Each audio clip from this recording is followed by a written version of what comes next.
Gelato di bufala si fa così. Come si fa a chiamare un gelato al latte di bufala se metti latte scremato in polvere e panna di mucca?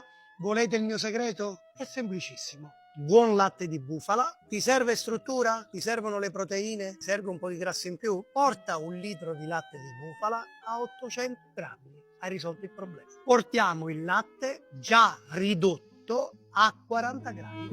Scaldare ma non portate a bollore. Uniamo zucchero, un pizzichino di sale e il neutro per i gelati. Misceliamo gli zuccheri, latte a 40 gradi, via. Uniamo le polveri. Adesso portiamo a 86 gradi e in ultimo aggiungiamo un po' di miele d'acacia. Ci dà un po' di elasticità in più. Il gelato ha raggiunto la sua temperatura. Aggiungiamo il miele di acacia e turbiniamo. Versiamo tutto di nuovo qui.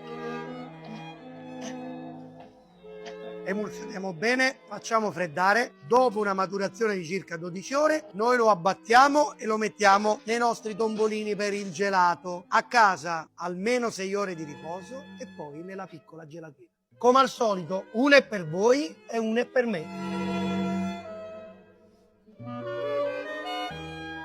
Oggi il gelato al latte di bufala, ma quello vero me lo mangio così, un poco di pepe, un filo d'olio ravece e qualche foglia di basilico.